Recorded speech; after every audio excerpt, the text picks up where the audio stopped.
Se você é patriota, ajude outro patriota a difundir as nossas ideias, siga e compartilhe.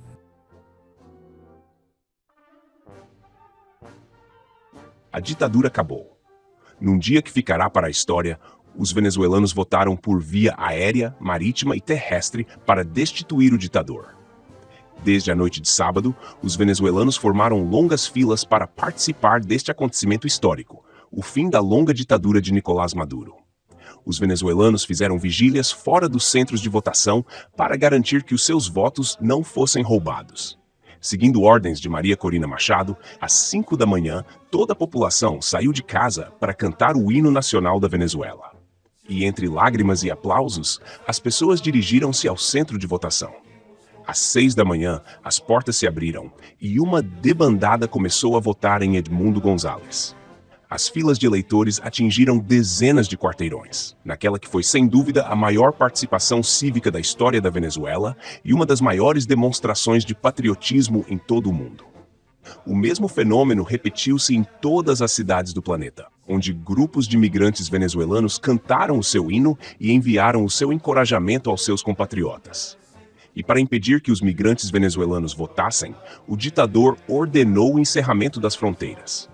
No entanto, os pescadores do Lago Maracaibo ofereceram-se para levar os migrantes e uma enorme caravana de mais de 10 quilômetros atravessou as águas para chegar à Venezuela. Até nas igrejas foi hasteada a gloriosa bandeira venezuelana, enquanto os padres encorajavam os seus paroquianos a votarem em Edmundo e Maria Corina. Porém, às 7 da manhã, o ditador Nicolás Maduro chegou para votar. Para evitar as vaias da população, foi o primeiro eleitor do seu centro. Além disso, apelou aos candidatos para que respeitem o boletim oficial do governo. Preparando uma fraude iminente, declarou: "Só reconheço o árbitro, os boletins oficiais, e farei com que sejam respeitados." Chegou o dia 28 de julho, mas como se fosse uma mensagem divina, algumas palavras proféticas foram escritas por trás do ditador. "Boas festas, Maduro." E, de fato, descobriu-se que o ditador estaria a considerar deixar o país quando a população sairia às ruas assim que a fraude fosse anunciada. O tirano sabe que não tem o apoio dos militares e a Venezuela é neste momento um país ingovernável. Assim, Maduro e o seu filho planejam fugir para um retiro dourado em Turquia. Porém, a facção de Diosdado Cabello é contra, sabendo que terá que enfrentar a prisão e a ira dos venezuelanos. A partir deste momento, começam a chegar relatos de militantes chavistas que tomaram conta dos centros de votação, impedindo a entrada de membros da oposição. Em Monagas, os militantes chavistas chegaram a disparar contra os eleitores para impedir a entrada dos observadores, resultando em vários feridos.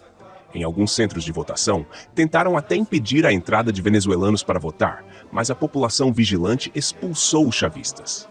As redes foram inundadas com vídeos de eleitores protestando contra os abusos, denunciando a tentativa dos chavistas de cometer fraudes. Mesmo em Petare, bastião histórico do chavismo, a população gritou em uníssono: "Este governo vai cair." Para dar mais ânimo aos seus eleitores, às 10 horas da manhã, Maria Corina Machado saiu inesperadamente para visitar os centros de votação de Caracas.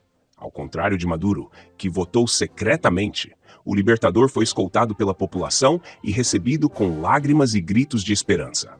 Até que às 10h30 da manhã, o novo presidente da Venezuela, Edmundo González, veio votar no meio de um oceano de apoiantes e anunciou que tinha chegado o momento da mudança e da reconciliação para todos os venezuelanos. Vamos trocar o ódio pelo amor. Vamos trocar a pobreza pelo progresso. Ao meio-dia, os resultados foram esmagadores. 70% do país já tinha votado, um recorde mundial que as democracias mais antigas gostariam de ter. Acontece que em algumas cidades até 90% dos venezuelanos votaram em Edmundo González. E uma vez conhecidos os resultados, os venezuelanos começaram a comemorar a queda do regime e a desmantelar os toldos da militância chavista. Liberdade, liberdade, liberdade. Porém, ao se ver encurralado, o presidente do Conselho Eleitoral, Elvis Amoroso, saiu para declarar que Edmundo González tentava perpetrar fraude. Ah, mas esse grupo de desestabilizadores que não conhece a Constituição, não conhece as leis. Enquanto um desesperado Nicolás Maduro começou a planejar sua saída do país. Os venezuelanos podem orgulhar-se de tudo o que conquistaram. Graças aos seus esforços, hoje podemos dizer que a Venezuela é livre.